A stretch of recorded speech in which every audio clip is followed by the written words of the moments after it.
welcome to Fourth Line, and welcome to Festival Fridays at the farm. But I better get on to the guy that's sitting next to me, because I know some of his fan club is here. Would that be a true statement? Yes, it is. Would you all join me in welcoming one of the actors from the Tilco Strike, M. John Kennedy. Okay, we got to get it out of the way. So hi, welcome. Thanks for joining me. Hi. Okay, we got to get it right out of the way. M. John. Yeah, it's Michael John. Okay.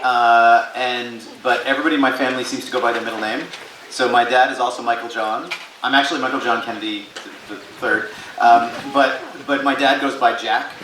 My parents call me John. M. John started in high school and just sort of stuck. And then when it became time to become a professional and join unions, there were other John Kennedys, and so M. John it was. That's what my wife calls me, and so okay. M. John it is. So, because I realized the other night, I've known you for a couple of years now. You're a John Kennedy. Your dad's a Jack Kennedy. Yeah. On a long line of Kennedys from Hyannisport.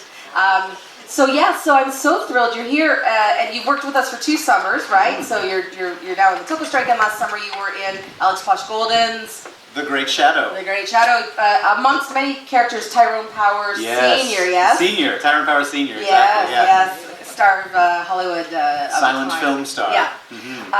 But what's really interesting to me is that you are from Warsaw, Ontario. Yeah, so... Is that true? You're from there? Well, sort of. Like, my mother grew up in Peterborough, so she's always been from here. But when I was born, we were living outside of Belleville. So I was born in Belleville, grew up a little bit in Frankfurt, and then moved into Belleville, and then moved to... Lindy and Kelsey are so happy because they're from Wooler, Frankfurt area. Yeah.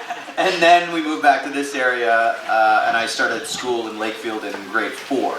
Okay. So that's when we moved back we stayed at a cottage that my grandparents had built on Stony Lake when I went to school for grade 4. Well, they were building a house in Warsaw, right across from the Warsaw Caves, and that's where I grew up, and that's where I spent the rest of my childhood until I moved to Toronto and went to school there.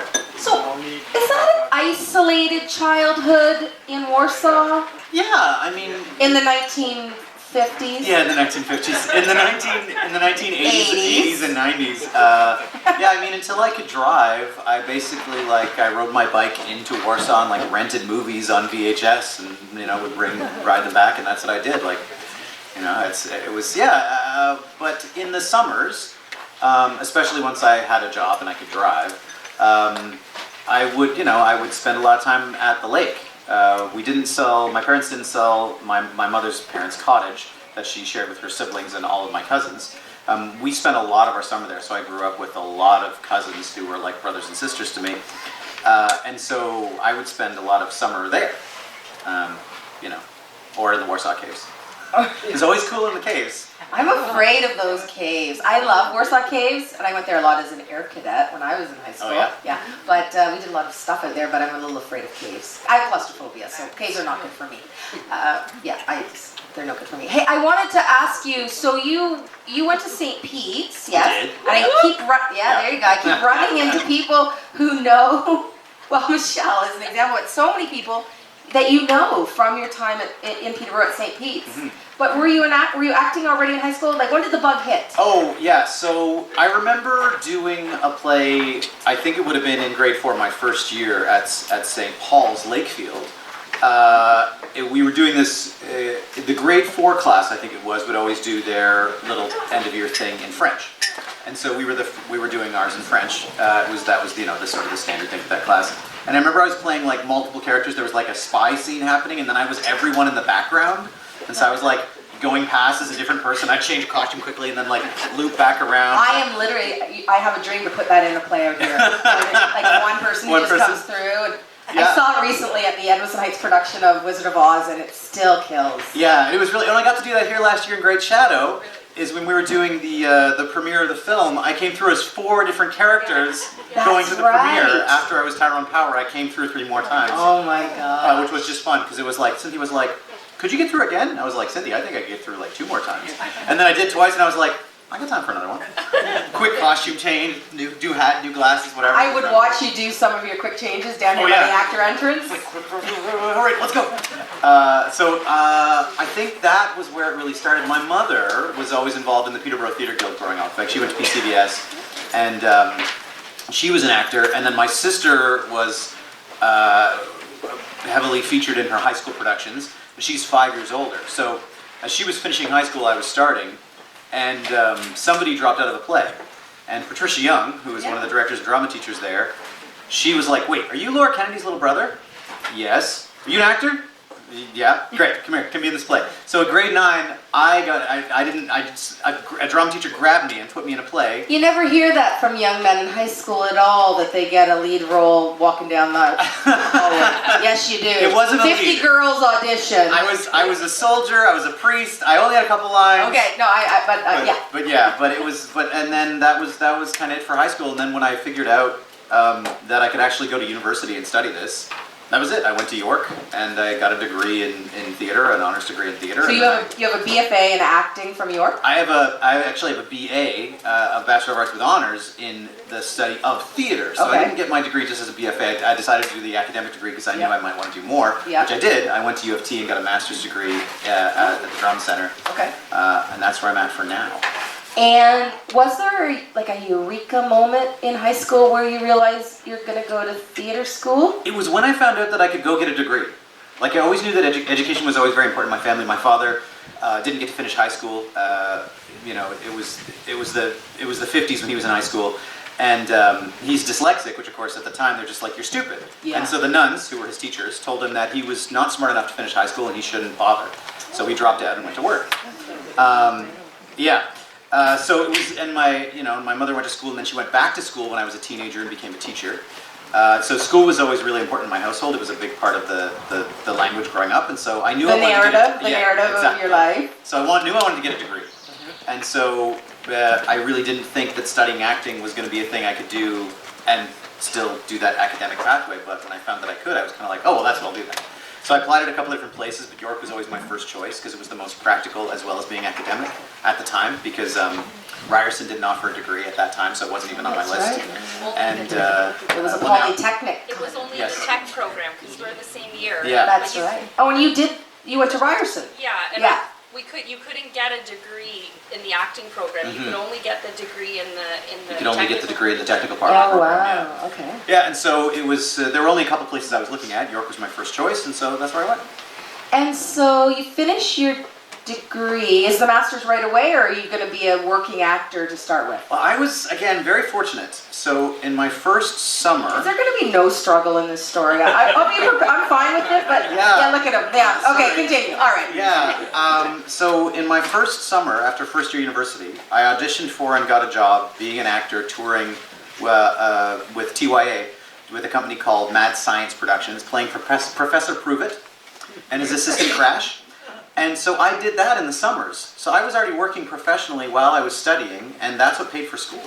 And explain to all of us who don't know what TYA is. Theater for young audiences. And that's going to become a theme in a minute. Yes.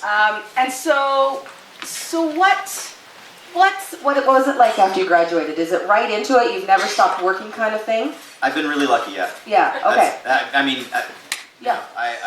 I kept working. And I was working professionally before I went to university. So the first play I did that was professional was here. We did a play at the Gordon Best. We did a production of Creeps by... Dave Carley. No. Who is it? Creeps. Freeman. David Freeman? I want to say David Freeman. Okay, I don't know how will we ever know. There's no device that anyone has in their hand that could ever tell us the name of this. But we did this production of Creeps, and the playwright was great with us and was in conversation with us, sent us like new drafts he'd been working on since the play was originally published in the 70s. And that was, a profit share, but it was the first time I got paid to be an actor in theater. And then I was doing voice work here. I did some radio commercials in Peterborough for Peterborough companies, and I kept doing that all through university. And so I started working kind of in high school and then just didn't stop. Okay, so then tell me, what is it? David Freeman. David Freeman. David Freeman. Yes, thank you. All right. Tell me about, because you and your partner, Dahlia Katz, is a director and one of the most sort of renowned theater photographers around these days. Yep.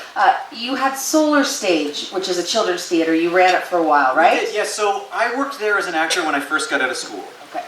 It's a non-union theater, and was it still up in that mall in the basement in North Shepherd and York. Young. Yeah, Shepherd and Young. Yeah, I've seen some shows there. So I was up there and I did like a Munch play, and I did a production of Sword in the Stone where I played Merlin the Magician, and then we did this weird knockoff of Wizard of Oz that came out like the same year as Wizard of Oz. Like it was a 1938 musical called The Sentimental Scarecrow, and it was like. Was it based on Baum's book or? No, it was a straight up ripoff. It was like I had a song that was like If I Only Had a Friend. Oh, it was no. Yeah, but it was a three-hander. I love that that's a plagiarized Wizard of Oz. Yeah, I know. Oh my Such a thing.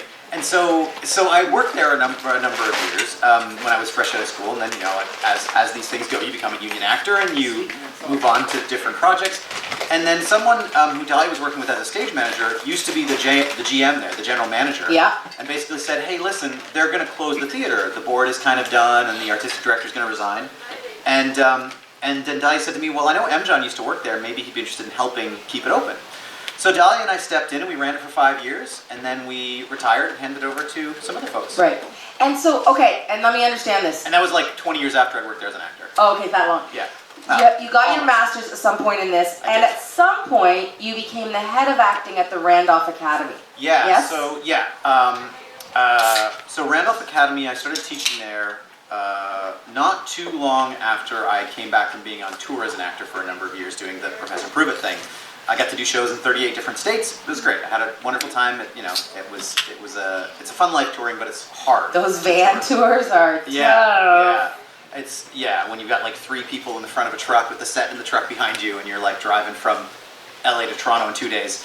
But to make up for that, we did have a week to get from Tennessee to LA. So we went to like Dollywood, and Disneyland, and the Grand Canyon, but then we had to get from LA to Toronto in 2 days. So life is about for the trade-offs. CNE, yeah. Oh, for the CNE. But yeah, so I started teaching at Randolph.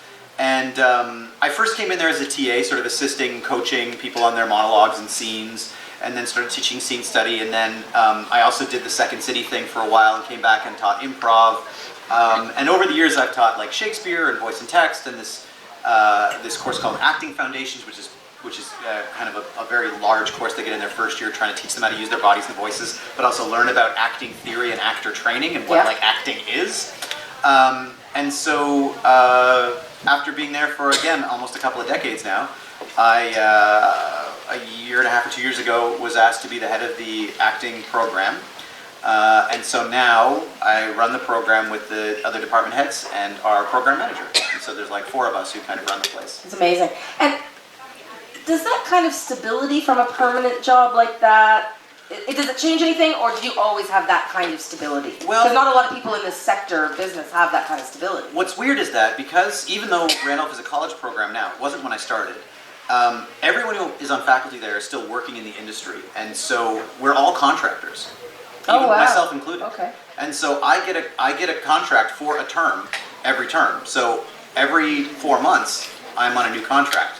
And so I've never really felt like I've had stability. Yeah. And it has also meant that there are times where I can take contracts like this, where it's like, all right, I'm gonna lighten my teaching load for the summer and give some classes to other people and come do this show. So I've always prioritized the acting side of things, and I've just been, again, fortunate that I was at a place where I could do that, where I could say, I've actually got to go take this contract, so someone else will teach these classes, and then I'll come back next term. And when you're introducing yourself, or in your brain when you're introducing yourself, are you an actor first, or director first, or what are you first? Definitely an actor first. Okay. I'm an actor first, and in terms of like career path stuff, I'm an actor first, a teacher second. And I wouldn't even classify myself as a director. Having worked with people who are directors, I'm like, yeah, I can direct. But honestly, when you're married to somebody who is a brilliant director who I've worked with, it's like, oh, I'm not a director. That's a director. Right. That's interesting. Okay, so as a kid or when you were a young person, had you come out here? Had you seen shows before that? Okay. So I definitely saw Cabin Blazers here at some point. Coming again this August. Great Don't forget to get your tickets. Exactly. And we even read Cabin Blazers in high school in one of our Terry classes. Collins. Yeah. It was in one I of our- remember that St. Peter's High School, right? Yeah. They taught it there. That's Yeah. fine. So then, what was the impetus last year to, or I guess 4 years ago to audition for The Great Shadow? I mean, I'd always want to have been here to do shows here, I don't know how the stars finally aligned that I got in the room and you got to see me audition, but I was just thrilled to be there, and it was such a fun audition. And I remember already just sort of playing with the flirtation and charisma of Tyrone Power in that audition, going like, that was fun, that was a good audition. You know, whatever comes of it, that was a good audition. Well, I don't know if you put on your resume smartly that you could stay in Warsaw or from Warsaw, but it certainly gets you to the top of the pile. But I just think it's weird, once I realized that you know everybody and that you are from this area, how we'd never worked with you before. I don't know. I mean, sometimes it's one of those things where I feel like maybe my agent wasn't communicating the right kind of information to be like, you know, Definitely just so you know, your agent's this guy's local. Yeah, and can stay locally and as a car. Like, really, you go right to the top of the pile.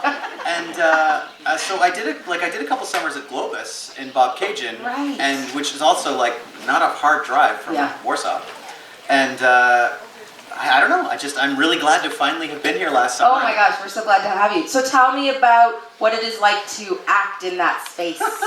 It is such a delight. I mean, this is just the best thing. Like, being outside and doing shows with a huge group of people, because of my like teaching all that stuff, I'm used to working with people with a range of experiences, right? And I don't think that necessarily means anything in terms of somebody's ability to deliver a character. Just because somebody's been doing this for 20 years or somebody's brand new and doing it for the first time, you know, that can be pretty evened out by like clear direction, the right casting, a good script.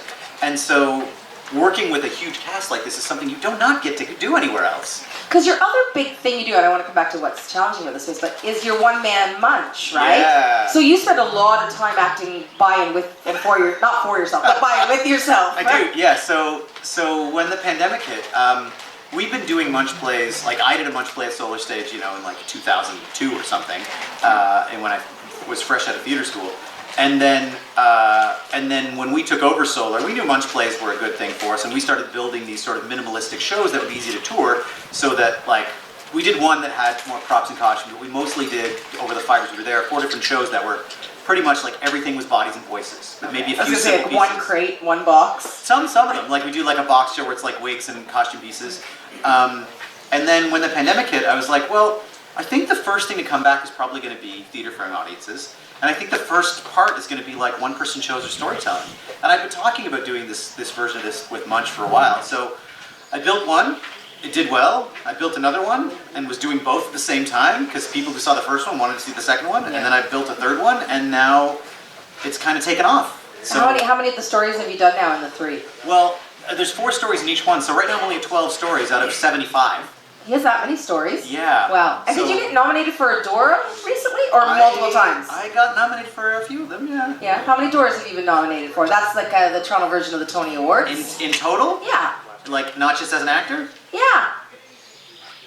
30? Wow, I had no idea. That's amazing. Yeah. It's not surprising, but it's pretty cool. Hey, okay. But all nominations. 30 nominations. I didn't ask anything else. Yeah, I'm the Susan Lucci of the Doras, exactly. We have a doll that we get for like best dressing, or for neatest dressing room that's going around. I've named her Susan Lucci because she will never win. She's only the award. She is the award, yeah. So, I love your Munch. I love the Munch stuff that you're doing. So for that one, as an actor, because that specific show, the 2 stories that were in like last season's round of nominations, I had 8 nominations for those 2 shows. Wow, that's amazing. Yeah, 4 for each, which was great. Being nominated is the most important thing. Well, yeah. In my opinion, that's pretty great. I want to go back to this space. Yes. So you like working here. What is challenging and hard for you about working here? Well, I think the thing for most people is sound. Yeah. How do you deal with it? I kind of do okay. Justin Hiscox, who, you know, does all our wonderful music and everything. Yeah. I'll tell him you applauded. Justin, last year we were doing The Great Shadow, and I had this bit where I was up on the parapet of the high part of the balcony. Yep. And I was acting the movie, which is a silent movie, so it's very stylized. But I really got to, I'm going to back away from the mic a little bit. Yeah. I really got to project out into the space and sort of bounce the sound off the hills. And so Justin said something lovely to me. He said, John, I don't know, it's like you have an amplifier inside your body. And every actor should be so lucky. And again, it's just one of those things that I feel like as a kid, it was like, all right, use your inside voice. And then as a grown-up, it's like, all right, use your outside voice. Yeah, your outside voice is going to be your career. Exactly. So for me, it's just about making sure that I'm using my voice in the way that I've been trained to do so, and fully projecting sound wherever I can. It's also interesting because pitch translates differently depending on the environment, right? Like a higher voice is harder to send over greater distance, or if there's any interaction in sound or echoes. Whereas like the lower register is easier to cast over a great distance and still be heard clearly, because it just doesn't echo in the same way that, anyway. But all interesting. Yeah, but again, I feel fortunate that I don't struggle with being heard usually. That's I don't know, great. you tell me, you sit in the bleachers when I'm over. Oh no, you would have gotten notes. I would have gotten notes? Yeah. Good, so I'm good. Yeah. No notes. No, you can certainly be heard. That's really, really interesting. So tell us about, so in the Tilco Strike, I'm not giving anything away. Yes, no spoilers. No spoil, well, yeah, I'll try not to spoil. Sometimes I spoil a little bit. You play one of the three owners of the Tilco Plastic Factory, right? You play Harold Dutch Pammett. Yes, and I call myself the antagonist. Yeah. It's not your story in some ways. No. What's it like to play the antagonist, the bad guy, the guy that not necessarily everyone's rooting for? It's really fun and freeing, honestly. I like, in Darcy's script, he did a great job of creating empathy for Dutch as well. Like, I think his point of view is present in the script, but knowing that I am the antagonist, it allows me some freedom as an actor where I don't have to worry about how the audience feels about me. Like as much as I'm fighting for Dutch's character, because I think as the actor our job is to defend the character we're playing, I don't need to worry about the audience's point of view on it. When Dutch gets angry, he can get as angry as I like without going like, oh no, I hope I don't alienate the audience with my anger. It's like, go ahead, don't like me, I don't care. Well, it's so funny because Lindy and I in the first reading were management, right? So every once in a while I'd be like, but I understand what Dutch is going through. I understand Dutch's point of view. Like it is, for me, sometimes hard. I certainly understand what the women are going through and I support them 100%. But sometimes you're a bit like, management, it's complicated. What is it like? Because you played a real person last year, but long dead, not of this place. Yeah. Now you're playing somebody who was alive in 65 and 66 in Peterborough that people know. Is it any different than developing any other kind of character? Not really. I mean, if his family wanted to be in contact, I'd be happy to talk to them and actually give information. But that opportunity hasn't presented itself, and so my job. Coming soon. I'll just tell you that. Okay, great. Coming soon.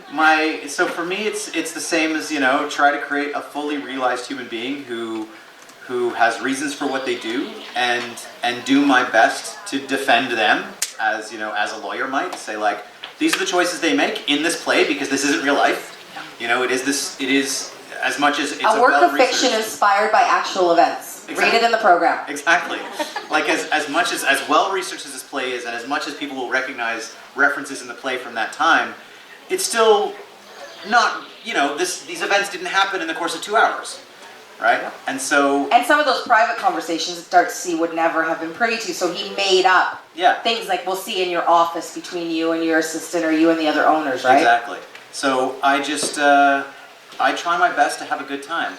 I think that's one of the keys to what we see as good acting. I think there's two measurable things. I think as an audience you have to believe it, and it has to be interesting. So I think if it's not interesting, then it's just cool, it's believable, but why do I care? Right. And if it's only interesting, but you don't believe it, you're like, that's just a weirdo up there who's lost their mind.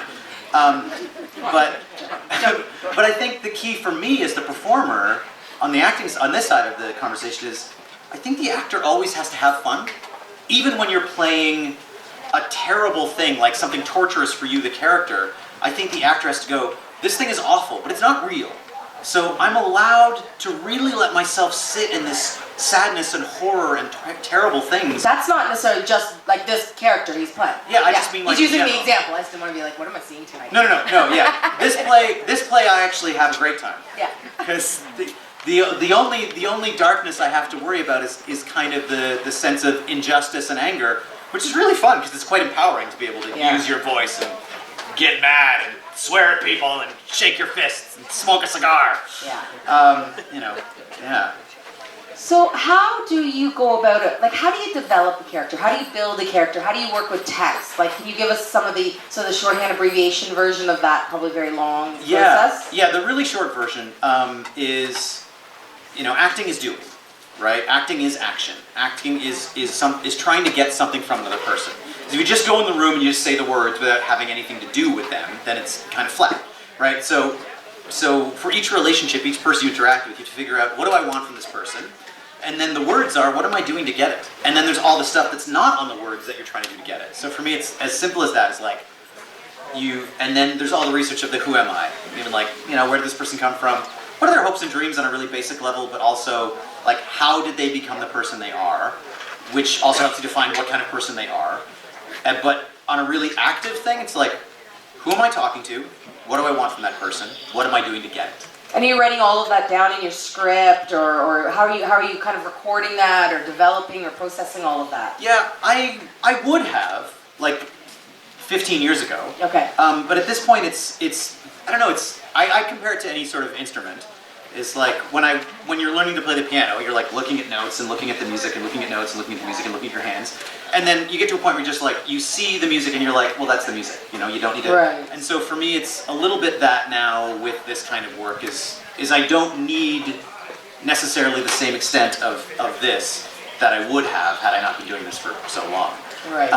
But I do still make records in my script of key shifts or things that are new, things that is like, oh, that's an interesting idea, I don't want to lose that. Inspirational stuff. Right. And tell me about what's sort of next for you. I mean, you've got 2 and a bit more weeks here. Yeah. And then what will happen next? So the next, so I've got a munch run where I'm doing the Fireside Munch Classics. I call it Fireside because it's like telling stories around a fire because it's just me telling the stories. And that one is Paper Bag Princess, Pigs, 50 Below Zero, and Something Good. And I'm doing a run of that for a week at the Witchwood Theatre in Toronto. Oh, great. And like then Witchwood Barns? At Witchwood Barns, Yeah. Artscape Witchwood Barns. And then I'm back here in Peterborough working on a show called Give 'em Hell, which is about the closing of PCVS. Yeah, and we're partnering on that and Yeah. helping to support that. So it's Madeline Brown's play about the student protest and attempt to keep PCVS open. Yeah, So it's so- coming, and it's actually going to happen at PCVS, right? I think so. I'm totally 100% on that yet. Oh my gosh, I didn't know that. Secret location to be announced. You heard nothing. Yeah. You heard nothing. So nothing's confirmed. Okay. Oh, that's interesting. Yeah. Yeah, so you're going to be doing that. So that's most of September, right? Yeah, that goes right through till the 3rd week of September, and then teaching picks up again for me at the beginning of September. So there'll be some overlap there that I'll have to sort out. Yeah. And then I've got a few things on the horizon that nothing is locked in yet, but I'll probably do another munch run in December. Okay. And then right now I'm currently like getting booked into a lot of touring with the munch stuff, so I'm going a lot of places, which is great. And then who knows? Who knows what's going on next summer? I mean, I'm available. Well, I'm aware of that. And there are some characters in a certain show that might happen in July and August. I wanted to ask you, before I let you go, I'm just aware of your time, because you're also the fight captain on the show, so you have to make sure all those fights are safe. Yeah. Spoiler, there's fights in a play about a highly contentious strike in Peterborough in 1965 and 66. There's some good fights in the show. There's some very good fights There's in some the good show. tussles happening in this show, There really for sure. is. I wanted to ask, is there a dream role that if you could snap your fingers tomorrow, or Samantha from Bewitched walked over, that you would want to play? I actually already got it. Of course he did. There's nothing. So, Tell me. So, my dream role in terms of theatre would be Mackers. I know you're not supposed to say the name No, of the we're not Scottish saying the play. name. If you don't understand what we mean by the Scottish play or Mackers, you come up and tell me. We are not saying that. It's a Shakespeare play that you're not supposed to say the name of in a theatre. I'm not superstitious, but I know lots of people I'm are. very superstitious. I don't even say it outside of this space. Did someone just say it? Nobody said it. Nobody said it. The Scottish play. But there's- The Scottish play. There's a But little it's okay. Say Okay. But So you'd be playing the lead, the So I- title role in Mackers. So I did get to play that just before the pandemic. I actually got to play him in a production, and that was really great. The dream role, like fantasy role, yeah, I'd love to be a Jedi. Like a Jedi that already has existed and we've seen, or a new Jedi? A new Jedi, I guess, because I mean you can't really get cast as the ones that already exist unless you're playing a younger version of somebody who was older or something, or an older version of somebody who was younger. But yeah, that's you know that's the little fantasy lives in my brain. It's one of like Star Wars was very present for me growing up, and I'm still a big fan of that universe and those Pardon the worlds. pun. And yeah. And I play a role-playing game that a buddy of mine introduced me to. I'd never played Dungeons and Dragons or any of these role-playing games before, but a friend of mine who is an even bigger Star Wars aficionado than I am was running this game and invited me to join with 5 or 6 other players, and that was like 6 years ago now, and we still play occasionally. And so What is it called? it's a Star Wars role-playing game. Okay, doesn't it's have a name like Settlers of Catan? No, or, exactly. Okay. So because it's created by the person who's running it. So he's creating the storylines, and you're basically in that universe. That's crazy. It's fascinating, yeah. If anyone's never played, Not crazy in a bad way, that's fascinating. if anyone's ever played like a role-playing game like Dungeons and Dragons or something like that, I don't know, man. I don't think you're ever too young or too old to play something like that. I'd never done it until I was nearly 40, and it's so much fun. That's so great. Well, I could talk to you a lot longer, and we haven't even talked about the fact that you guys recently bought a house up on Stony, and so you split your time between Toronto and this area now, which is really cool too. But I know you have to get ready for the show. Would you all join me in thanking M. John for spending some time with us?